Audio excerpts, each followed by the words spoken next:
আমাদের সংস্কৃতি এরকম আছে যে ভাসুরের নাম মুখে নেয় না। কয়লা পাচার চার্জশিটে নাম দেওয়া হলো না, গরু পাচার, শিক্ষক নিয়োগে দুর্নীতি, একটা জায়গায় প্রাইমারি চার্জশিটে বলা হলো জনৈক। একজন প্রবল প্রতিভান্বিত সাংসদকে হঠাৎ জনৈক কেন করা হলো? Leaps and Bounds company, shell company এই কাজ করছে। যত রকমের কন্ট্রাক্ট টেন্ডার আমাদের রাজ্যে, কোনোটাই লিপস অ্যান্ড বাউন্সের কমিশন না দিয়ে আসে না। কোনো ডিএম, কোনো সেক্রেটারি সই করে না, আমি তো চ্যালেঞ্জ দিয়ে বলছি।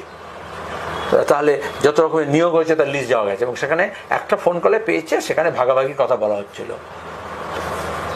সিবিআই কেন দিল না নাম? তার পূর্ণাঙ্গ পরিচয় কেন দিল না? বলছে লিপস অ্যান্ড বাউন্সের কর্মচারী সুজয় কৃষ্ণ, কিন্তু যে মালিক সেটা বলতে আপত্তি কেন?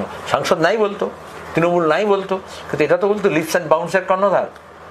তাহলে বোঝা যাচ্ছে কোথাও না কোথাও এদের টিকি দিল্লিতে বাধা আছে। এবং সেখানে মোহন ভাগবত বলো, আরএসএস প্রধান, নরেন্দ্র মোদী বলো প্রধানমন্ত্রী, আমি নাম করে বলছি, স্বরাষ্ট্রমন্ত্রী, কার নির্দেশে সিবিআই কতটা এগোবে এটা নির্ভর করে। সিবিআই এর একটা ফাইল নড়ে না প্রধানমন্ত্রীর দপ্তর থেকে বা স্বরাষ্ট্রমন্ত্রীর দপ্তর থেকে যদি একটা হিন্টস না আসে।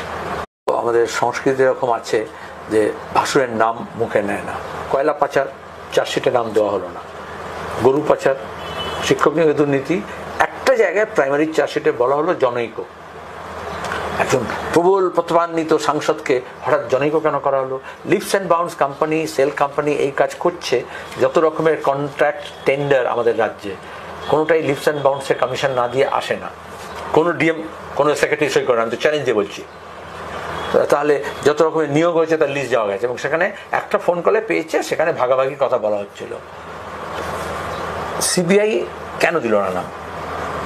তার পূর্ণাঙ্গ পরিচয় কেন দিল না? বলছে লিপস অ্যান্ড বাউন্সের কর্মচারী সুজয় কৃষ্ণ, কিন্তু যে মালিক সেটা বলতে আপত্তি কেন?